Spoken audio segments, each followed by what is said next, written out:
Family welcome back to channel women diary and this is Seema. So आज जो है मेरे दिन की शुरुआत तो एक्चुअली बहुत पहले हो गई थी। स्टडी की शुरुआत ऑलमोस्ट 10:30 बजे हुई थी और इसके बाद यहाँ पे मैं आ गई थी एनालिसिस करने के लिए प्रैक्टिस मॉक का जो मैंने दिया था। और इसका जो है रिज़ल्ट आ चुका है और मेरे इसमें कुछ 88.73 परसेंटाइल बन रहे हैं विच इज़ गुड। एंड बस मैं ट्राई करूँगी कि अब ये जो परसेंटाइल मेरा क्रॉस हो चुका है ना 80 से, तो इसको जो है ना मैं मतलब कि मेंटेन करके रखूँ। मतलब एटलीस्ट अब मैं ट्राई करूँगी मेरा जो परसेंटाइल है, मेनली परसेंटाइल पे फोकस करना है, तो वो 80 से तो कम ना हो। वैसे हार्डली कोशिश ये रहेगी कि मतलब मोस्टली कोशिश रहेगी कि 85 तक रहे, उससे कम ना जाए। तो या बस अब इसका जो सॉल्यूशन आ चुका है, तो अब जो मैं है इसका एनालिसिस करने जा रही हूँ गाइस।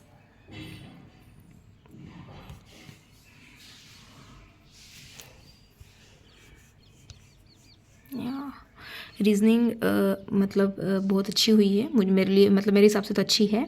एक क्वेश्चन जो है गलत हो गया, ये देखूंगी क्यों गलत हुआ, इसमें क्या ही किया था मैंने। स्लोग वाला क्वेश्चन गलत हो गया मतलब वाह यार, ये क्वेश्चन कभी गलत होता नहीं है मेरा, बट हाँ शायद ये था होगा कुछ ट्रिकी। देखती हूँ इसमें क्या हुआ था। और एक फर्स्ट वाला क्वेश्चन क्या था जो मैंने नहीं किया। हाँ एक्चुअली क्या हुआ था ना कि ये मेरा बन गया था, मैंने लास्ट में बनाया था, ये मेरा हो गया था। लेकिन क्या होता है ना कि इसमें ना मेरे एक जो चीज़ थी ना उसमें मुझे कन्फ्यूज़न हो रहा था कि शायद वो होगा या नहीं होगा। तो ना मैंने एक बार के लिए इसको छोड़ा और मतलब बाकी सारे क्वेश्चंस करने चली गई थी। और मैंने कहा था एक्चुअली किया क्या था ना मैंने इसके अंदर कि ना मैंने ये सबसे लास्ट में अटैम्प्ट किया था। इसकी जो है वो थोड़ी सी ऐसी थी, एजेस वाली थी, तो मैंने सोचा क्या पता होगा नहीं होगा, तो इसको लास्ट में अटैम्प्ट किया था। और मैंने डायरेक्टली मतलब मैंने सबसे पहले ये वाला किया, लास्ट वाला 100, फिर मैं डायरेक्टली जंप कर गई थी 67 पे, 66 पे मैं नहीं गई थी।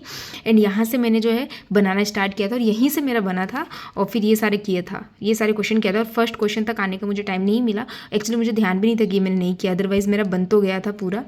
ठीक है, अब बाकी डिटेल एनालिसिस अब करती हूँ और उसके बाद देखती हूँ कि आज इसके बाद मुझे कौन सा जो है लेना है सब्जेक्ट।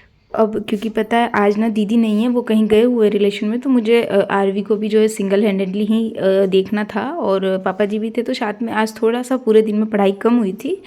तो ठीक है, अप्स एंड डाउन्स तो भाई प्रिपरेशन जर्नी जो है स्टूडेंट लाइफ में वो आती ही रहती है।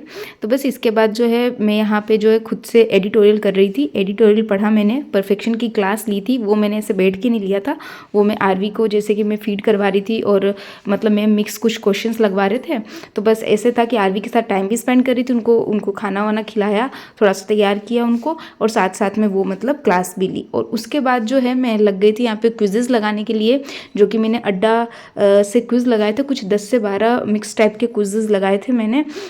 ये बहुत ही मतलब हेल्पफुल रहता है हमारे लिए, क्योंकि अभी प्री में ना मेनली फोकस जो है ना वो हमारी स्पीड पे है एंड एक्यूरेसी पे है। और ये सब जो है ना 10-10 मिनट या फिर 5-5 मिनट के जो होते हैं ना, इससे ना हमें मतलब हमारी एक्यूरेसी भी मेंटेन रहती है। मतलब हम समझ पाते हैं कि हम कहाँ मिस्टेक कर रहे हैं, और हमारी प्रैक्टिस भी रहती है। और ये फ्रीली अवेलेबल है, तो आप भी जाके विजिट कर सकते हैं। तो आज दिन तक की तो इतनी ही पढ़ाई हुई थी। और उसके बाद ना खाना वाना बना लिया था, पापा जी को खिला दिया था, और अभी आरवी थोड़ा खेल रही थी। तो मैं यहाँ पे आ गई थी, मैं यहाँ पे मेंस की पज़ल लगाई थी मैंने, जो कि मैंने 3 पज़ल थी एक वीडियो में, जो कि यूट्यूब अंकुश सर ने करवाई थी। बट मैं तीनों पज़ल में नहीं कर पाई, एक ही पज़ल मैंने किया था जिसके अंदर मैंने कुछ 13 से 14 मिनट लिए थे। एंड उसके बाद फिर मैं आरवी को सुलाने के लिए चली गई थी। गाइस कि अभी जो है ऑलमोस्ट 10 बजने वाले हैं, 9:49 हो रहे हैं, और आरवी को भी सुला दिया है मैंने। देख सकते हैं आप, आरवी सो चुकी है। तो अभी ऐसे तो नॉर्मली मैं सो जाती हूँ इतने टाइम तक, मतलब अभी आरवी के सोने के बाद।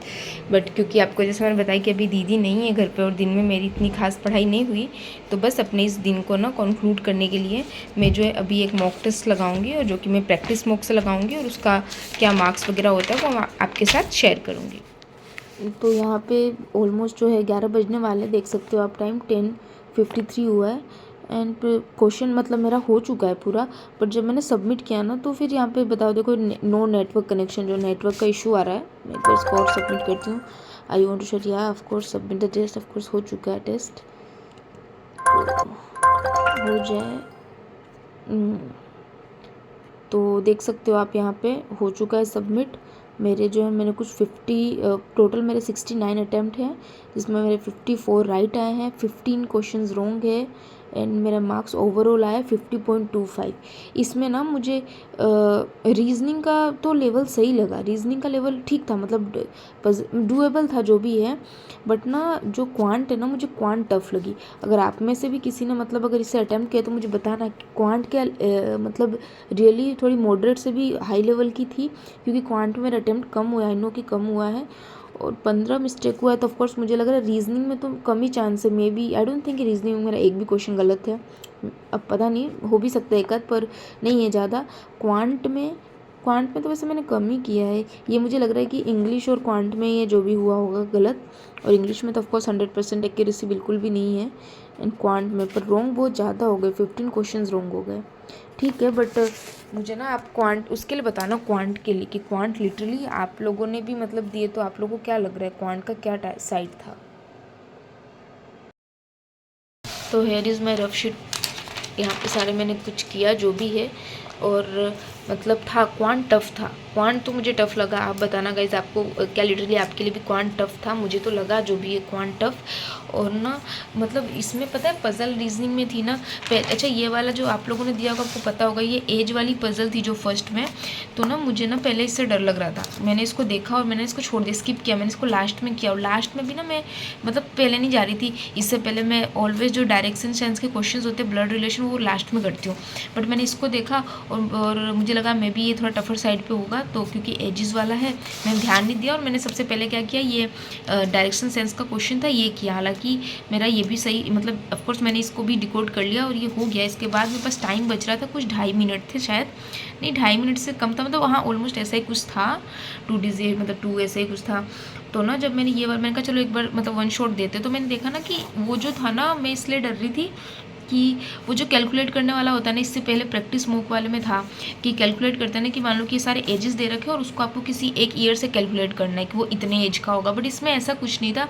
और जो इसके ये जो डायरेक्शंस थे ना, वो इतने से बहुत ईजिली बता रखा था कि जो ये ऋत्विक है मतलब ऑफकोर्स नाम थोड़े शॉर्ट शॉर्ट में लिखे हैं, जो भी नाम मुझे पूरा लिखना पड़ा क्योंकि इसमें बहुत सारे जो फर्स्ट डिजिट्स है ना, मतलब फर्स्ट अल्फ़ाबेट है, वो कहीं कहीं मैच हो रहे थे, तो ऑफकोर्स मैं यहाँ पे कंफ्यूज नहीं होना चाहती, इसलिए मैंने लिखा।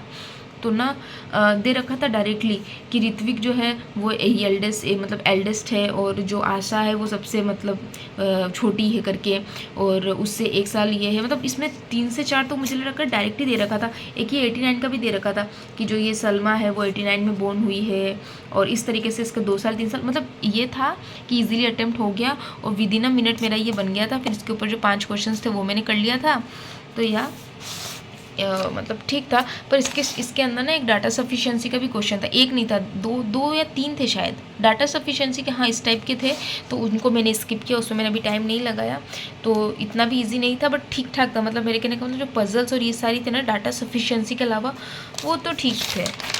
और हाँ इंग्लिश भी मुझे हल्की सी ठीक ही था, बट इंग्लिश में उसके जो वर्ड्स थे ना, मतलब मुझे थोड़े से ऐसे लगे अननोन टाइप के लगे, इस वजह से मैं कह रही हूँ कि मे बी थोड़ा सा इंग्लिश हार्ड नहीं थी, बट हाँ इजी टू मॉडरेट था। और ये तो था भाई, क्वांट तो मुझे टफ लगा, क्वांट में मेरे अटैम्प्ट्स भी नहीं हो पाए, मुझे तो टफ लगा क्योंकि इसके अंदर मिसिंग सीरीज़ भी थी। और ना आपको पता है पहले सिंप्लीफिकेशन किया, सिंप्लीफिकेशन के बाद है ना वो मिसिंग किया, मिसिंग के अंदर मैंने 2 तो छोड़ दिया, नहीं समझ में आ रहा था, टाइम वेस्ट नहीं किया। और उसके बाद DI थी, DI पहले भी थी तो वो तो स्किप किया मैंने, और उसके बाद DI थी तो मैं DI को करने में लग गई। DI के भी शायद कैलकुलेटिव थे, काफ़ी कैलकुलेटिव थी, तो मैंने उसके 2 या 3 क्वेश्चन किए थे, और मैं ऐसे एकदम से आगे बढ़ी ना, तो मैंने देखा कि आगे ना मतलब वो साइंस वाले क्वाड्रेटिक इक्वेशन के क्वेश्चंस थे, और फिर वो मैंने किया, और उसके भी मतलब ठीक था, मतलब वो भी शायद आई थिंक पूरा नहीं किया मैंने, उसका भी एक क्वेश्चन शायद रह गया था लास्ट में, मुझे टाइम नहीं बचा था, तो यही किया। और मेरे मार्क्स मैंने आपको दिखाया ही है, बाकी डिटेल एनालिसिस मैं करूँगी इसका जब इसका आ जाएगा। और ठीक है, that's all for today friends.